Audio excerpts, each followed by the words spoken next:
This episode of A Second Language features a graphic description of a lynching. Please listen with discretion. On one of my trips to Little Rock, friend Kevin Hefner and I had supper with another longtime friend, recently retired Arkansas Circuit Court Judge Wendell Griffin. The judge was about to leave town to give a lecture at Wake Forest Divinity School, but I wanted to see him and pick his brain about Second Baptist, race, religion, and more.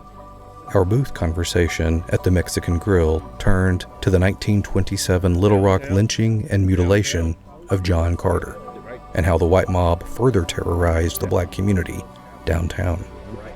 Went into a church and brought the pews out of the church to make the bonfire to throw his body out. That is crazy. You didn't know about that, did you? No, I did not know that part of the history. Which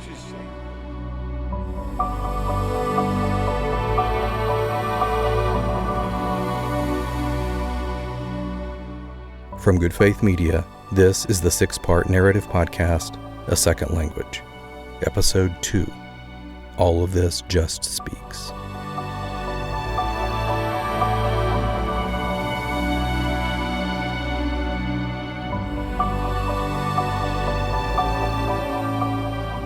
By the start of the 20th century, Second Baptist Church in downtown Little Rock had become a church for the state's movers and shakers.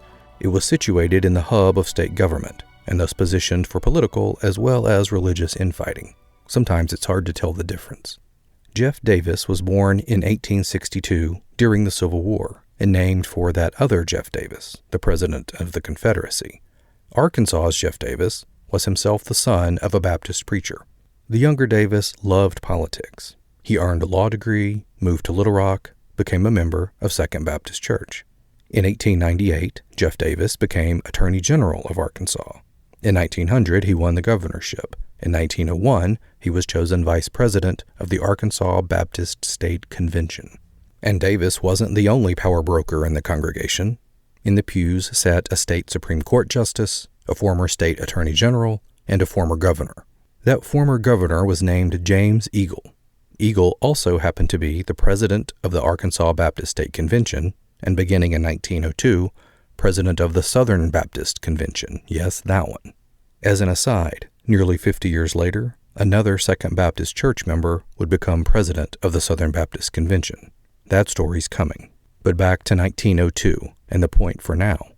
Second Baptist Church, in fewer than 20 years, had become loaded with political and religious power. What it wasn't loaded with? Alcohol. Traditionally, Baptists didn't drink alcohol, at least not in front of each other or in public. Hence jokes like, how do you keep a Baptist from drinking all the beer at your party? Invite 2 of them. Or, what's the difference between a Baptist and a Catholic? A Catholic will say hello to you in a liquor store. Now, it seems that Jeff Davis had some issues, and one of them involved alcohol. Stories of his public drunkenness had circulated for some time, and public figures and platforms were increasingly denouncing his behavior. Davis, for his part, said his political enemies, both inside and outside Second Baptist, were out to get him. The fact is, Second Baptist Church formed a disciplinary committee and eventually released charges against Governor Davis, citing his public drunkenness and debauchery. And on May 29, 1902, Second Baptist kicked the governor off its membership roll.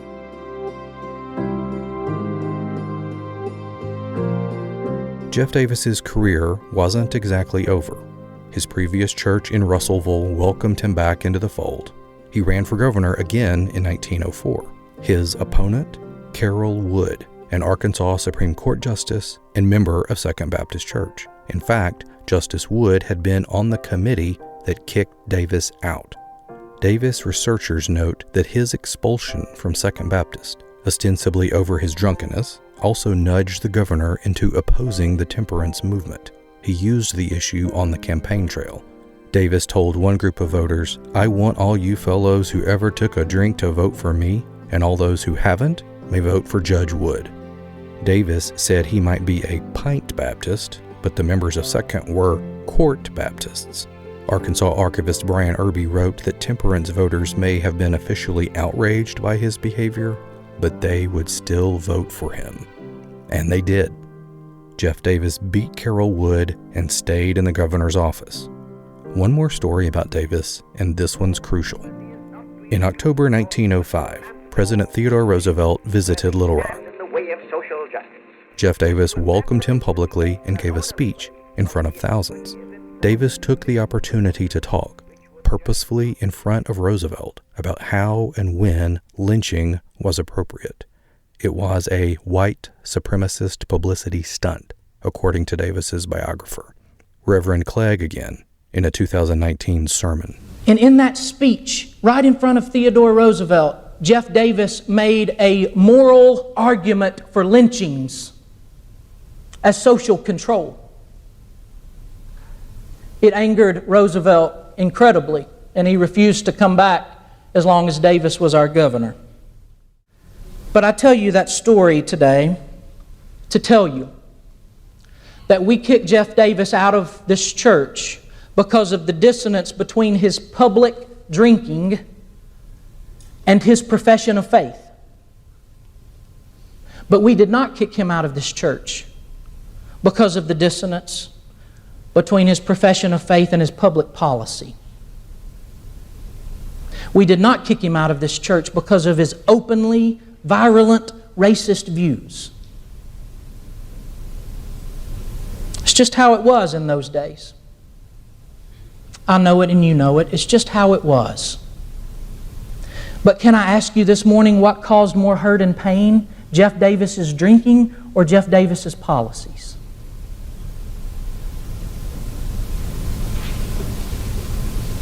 And that's where we have work to do, brothers and sisters. And then Reverend Clegg says, we are the Church of Brooks Hayes. But a little over a century ago, we were also the Church of Jeff Davis. And we need to own that too. Brooks Hayes. You might remember in episode 1 that I mentioned Brooks Hayes. I played some audio of Hayes in the 1950s talking about how churches and pulpits should work. So the church must never apply political or social or economic pressures to seal the lips of a preacher or a teacher. And that's fundamental and basic. What I didn't say then was that Hayes became the most famous member of Second Baptist Church, someone who counseled governors and presidents, who occupied the world stage. The church even gives an annual Brooks Hayes Christian Citizenship Award. You'll learn more about the man in episode 3. So when Reverend Clegg says, we are the Church of Brooks Hayes. But a little over a century ago, we were also the Church of Jeff Davis. He is contrasting two church members. Now, Brooks Hayes' story isn't without its own complications, and we'll get to those. But right now, we need to stay with Jeff Davis, lynching, extrajudicial killing, and race. Because in 1927, a white mob in Little Rock lynched a black man named John Carter.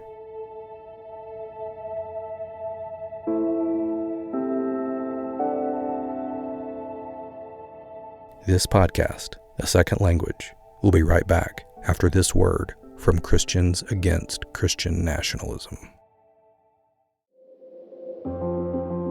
I'm Mitch Randall, CEO of Good Faith Media, and a supporter of the Christians Against Christian Nationalism campaign. Christian nationalism is a political ideology that seeks to merge Christian and American identities, distorting both the Christian faith and America's constitutional democracy. Christian leaders and others have long discussed the dangers of Christian nationalism, but in 2019, Christians Against Christian Nationalism was formed to call out Christian nationalism and the threat it poses to our faith and to our democracy. Visit the campaign at ChristiansAgainstChristianNationalism.org. There you will find a statement providing a more accurate picture of how American Christians view Christian nationalism. You can read and sign the statement, get articles and books and podcasts on the topic, share the campaign across social media, and much more. Help us call out Christian nationalism. Visit ChristiansAgainstChristianNationalism.org.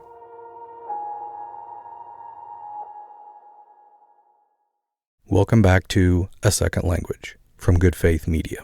To begin understanding this part of our story, meet Kwame Abdul-Bey, Little Rock native, graduate of its Central High School, founder with his wife Clarice of the Arkansas Peace and Justice Memorial Movement. And what the Arkansas Peace and Justice Memorial Movement does is we have been working for the last several years to create opportunities where Arkansans can come together, sit at the table, and discuss Arkansas's history of racial terror lynchings. There are 493 confirmed and documented racial terror lynchings here in the state of Arkansas.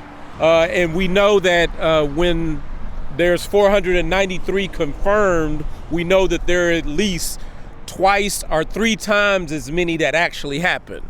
So that's the work that we've been doing, putting up memorial markers in conjunction with the Equal Justice Initiative out of Alabama. The other projects that we're doing that is connected with this is called Noose to Needle, where we're connecting that history to the present system of capital punishment in America. And we are working to get faith leaders throughout the state of Arkansas all on the same page to come out in unison against the death penalty. Little Rock, population 200,000, is just not a big place. And no surprise, Abdul Bey knows Reverend Clegg. They move in many of the same circles. And since I have known him, I've seen how he has led his church in being at the forefront of these community conversations with different congregations, different people dealing with race and social justice. Abdul Bey has been dealing with race and social justice for a long time. The work is personal and directly related to our story. I was a nerd growing up, and this one particular Saturday, I'm sitting and I'm reading old newspapers, and I come across a story of what happened in 1927. And I immediately leave the library and go to my grandmother's house, and I ring her doorbell. And when she comes to the door, I just ask the question, who is Lonnie Dixon? Lonnie Dixon was a black teenager, 16 years old, in April 1927, the year of the Great Flood. It devastated much of the state. A large part of the city was underwater, and they were attempting to mitigate that problem, and in the middle of that problem, several children came up missing. It wasn't just one child, it was several white children came up missing. And one of the children that came up missing, her mutilated body was found in the First Presbyterian Church, which is right down the street from Second Baptist Little Rock. The janitor at First Presbyterian, Frank Dixon, found and reported the body, which turned out to be that of Floella McDonald, a young white girl. Frank Dixon, he found the body in the bell tower. So since he found the body in the bell tower and he was a mulatto Negro, he was immediately suspected. And his assistant, Lonnie Dixon, was also implicated along with three of Lonnie's cousins. Police detained both Frank Dixon and his son, Lonnie. That flood already had everybody pretty much off of their games and in hysteria. Then when you had a group of white children that came up missing as a result of the flood, and they were thought to all have drowned, that increased the hysteria. Then to see Floella McDonald's mutilated body in the bell tower, that was like the match that lit the whole fire. I interviewed one woman who had actually been at a Campfire Girls meeting at First Presbyterian the day Floella's body was found. This is writer and historian Stephanie Harp. I talked to her by Zoom. She now lives in Maine, but has family that goes back several generations in Arkansas. She has published and presented at length on these events from 1927. And when I talked to her, she was elderly, and she remembered everybody's saying, "Oh, we got to find Floella. Let's go find Floella." Like all kind, like the Boy Scouts were searching, like there were search parties everywhere. So everybody was already at this heightened state of anxiety about her, in addition to the flood. And then when they find her body, it was like, an explosion of emotion.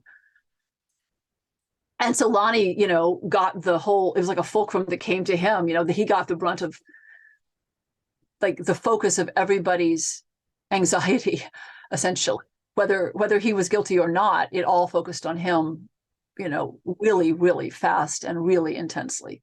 Police transferred the Dixons out of Little Rock, which was inundated with water and white anger. And in the midst of all this, another incident, the lynching of John Carter. Historian John Kirk telling this disturbing story. In 1927, Carter was out, right out in the rural west of Little Rock, beyond the city limits. But he was apprehended for allegedly accosting 2 white women and summarily executed. And, his body was lynched from a telegraph pole, and they shot 200 bullets into his dead body. And then a mob formed and tied his body on the bonnet of a car and drove him into downtown Little Rock.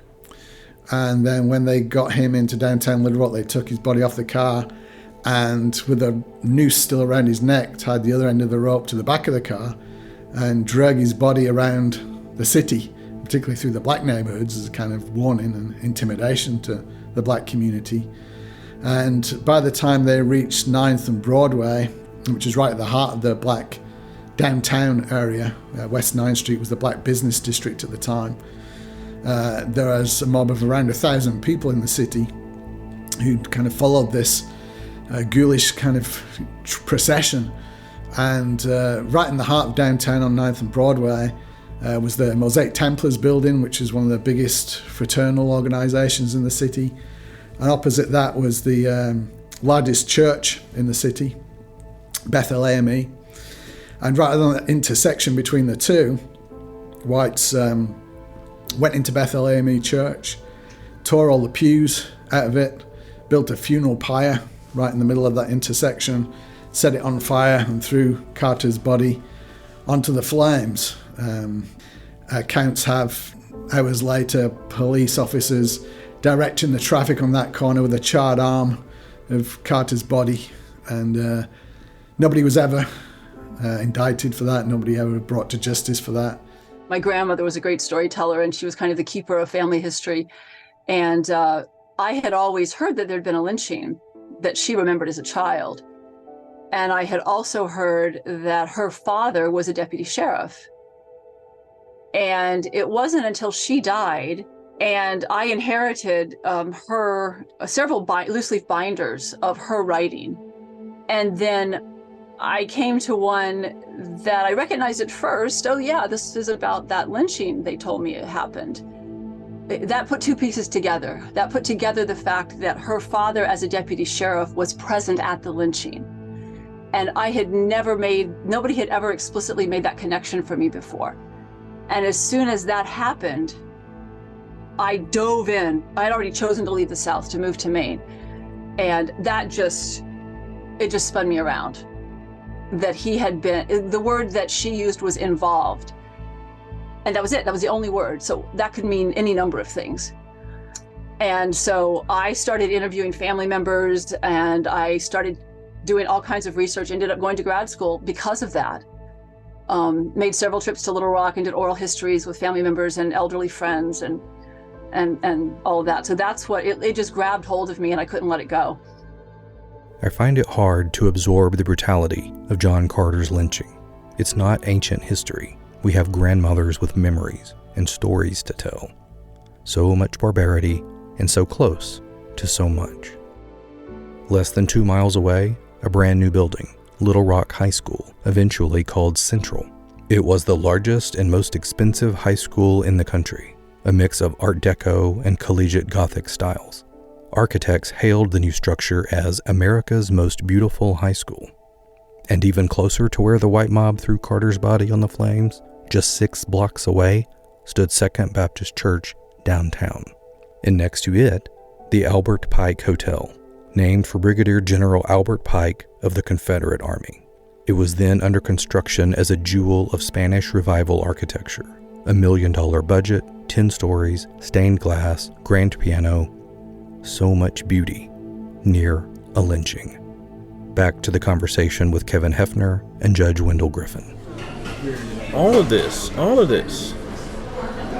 just speaks of the issue of proximity.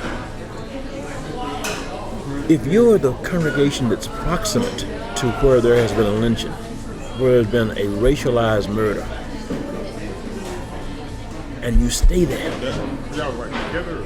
how do you stay there without having to do some kind of processing through about what it means to be the church of white people in a place where a black person is lynched and black people around?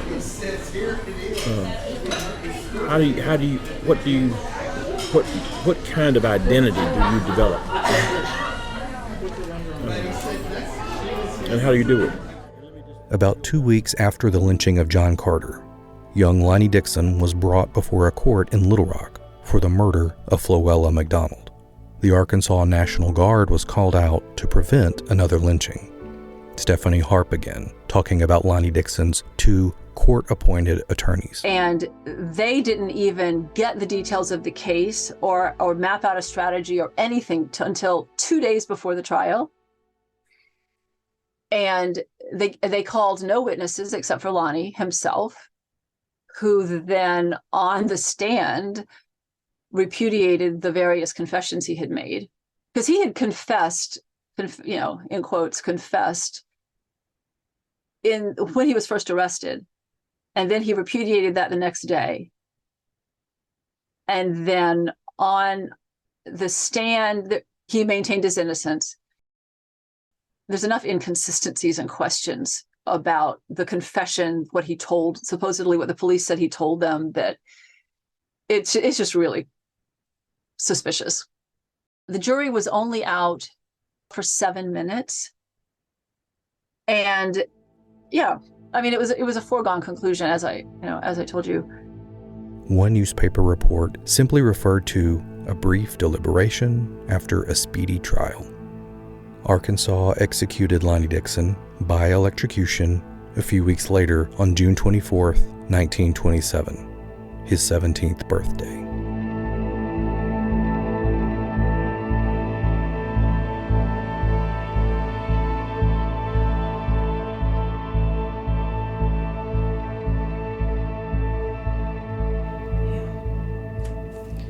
It's interesting, the stories that we tell and that we tell ourselves. This is my colleague, Starlette Thomas, who advised me on this project. She's a minister and podcaster. That's her in the archives, after poring over digital records for accounts of John Carter's lynching and Lonnie Dixon's execution. And with a click of a button, you can make that story visible or invisible. You can write it down, which essentially is saying it out loud for the next generation of people. Or you can tell a group of people to be quiet about it, and then we never hear another word about it, that it could disappear just like that. Lonnie Dixon has kind of gotten sort of forgotten in this whole story, because it was passed down as John Carter killed Flowella McDonald, which he did not. Lonnie was, identified and then executed as a minor. I mean, that was a lynching really too, in a whole different way. It was a legal lynching really, Little Rock is not a big place. People don't feel far away, and neither does the past. I interviewed Kwame Abdul-Bey at the location of John Carter's lynching. There's now a historical marker there, thanks to the efforts of the Arkansas Peace and Justice Memorial Movement. I talked to Abdul-Bey along this now busy street, next to an African-American cemetery called Haven's Rest, where his own grandmother is buried. We talked about the lynching, about race and religion, about Lonnie Dixon, about Abdul-Bey's grandmother, Johnny Elizabeth Dixon Moorhead. I'm sitting and I'm reading old newspapers, and I come across a story of what happened in 1927.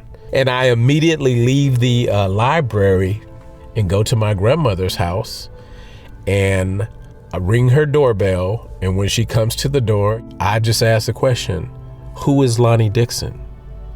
And she again breaks down and starts crying and tells me to come in the house. And she tells me Lonnie Dixon is my older brother. And I'm like, well, what happened to him? And then she said that he was electrocuted.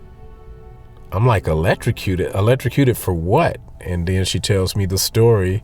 He was falsely accused of murdering Fluella McDonald. And as a result of that, he was sentenced to the electric chair, and he was electrocuted. He still to this day is the youngest person in the state of Arkansas to ever die by capital punishment.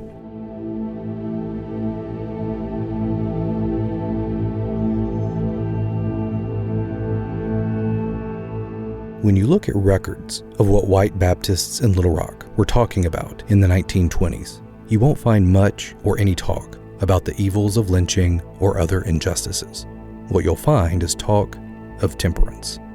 When the Pulaski County Baptist Association held its annual meeting in October 1927 in Little Rock, I could find no mention of John Carter or Lonnie Dixon, no talk about lynching men or electrocuting teenagers. But they had time for temperance and warning their people against the immoral dance and suggestive moving pictures. And they recommended, quote, that our churches take a positive stand against these insidious evils of the hour.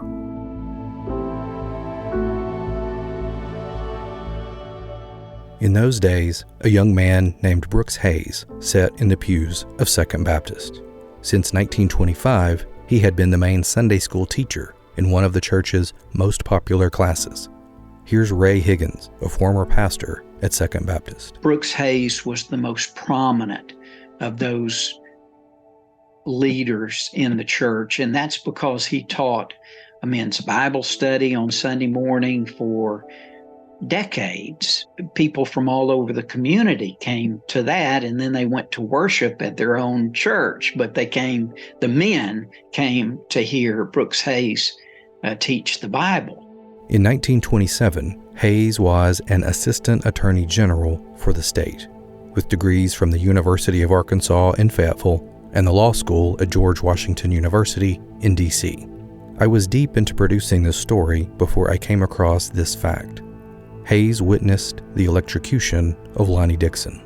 The memory would stay with him for the rest of his life. I saw a young black go to the electric chair, and when I say I saw it, I was asked to do it, and it became apparently part of my official duty to witness the execution. Also, there was a mixed motive. I wanted to see to what extent that it was a humane way of taking life. I saw a black young man executed whose crime had been committed when he was only 16 years of age. I didn't sleep for nights. I just did something to me.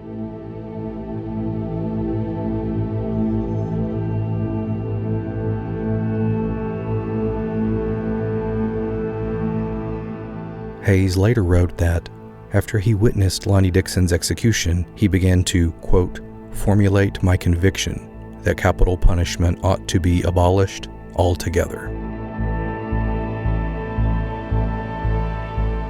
Who was Brooks Hayes really? Hayes's contemporaries described him as a country lawyer with a lot of ambition.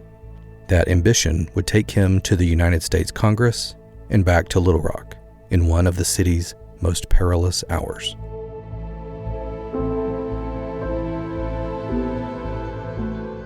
That story in the third episode of A Second Language from Good Faith Media.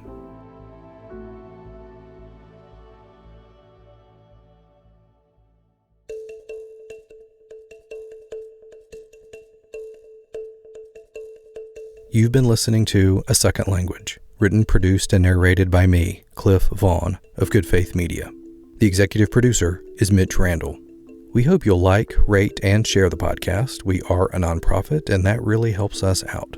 Learn more about us at goodfaithmedia.org. Thanks to our interviewees: Kwame Abdul-Bey, Lanny Allenbaugh, Rebecca Cowling, Preston Clegg, Chris Ellis, Wendell Griffin, Stephanie Harp, Eric Higgins, Ray Higgins, John Kirk, Gene Levy, Jim and Gail Malik, Jenna Sullivan, and Sarah Tarek. Special thanks to my colleague, Starlette Thomas, who hosts the Raceless Gospel podcast from Good Faith Media, and to Callie Chisholm for the artwork. And huge thanks to Kevin and Angie Hefner. Thanks to Lisa Spear and Taylor Lawson at the Ouachita Baptist University Archives, Taffy Hall at the Southern Baptist Historical Library and Archives, Carolyn Wilson in the Special Collections Research Center at the William and Mary Libraries, and Cassidy Long in Special Collections at the University of Arkansas. Other material comes from the archives at NASA, the Library of Congress, and the Jimmy Carter Presidential Library. Thanks to Jim Pfeiffer and Sandra Hubbard, as well as Billy and Mark Heflin. Thanks to Patrick Fleming and Debbie Huff, Marquis Hunt, Joe and Charlotte Jeffers, Connie New, David Rice, and everyone at the Bramble Market. Thanks also to the Community Bakery in downtown Little Rock. Our music comes from Pond 5. If you are interested in learning more history about Little Rock and Arkansas, visit the fabulous Encyclopedia of Arkansas.net, a project of the Central Arkansas Library System. Our podcast show notes will list other helpful resources. Check out our other podcasts from Good Faith Media, including our first narrative podcast, Brother Molly, about the life and work of theologian Molly T. Marshall. A Second Language, released in August 2023 from Good Faith Media. We thank you for listening.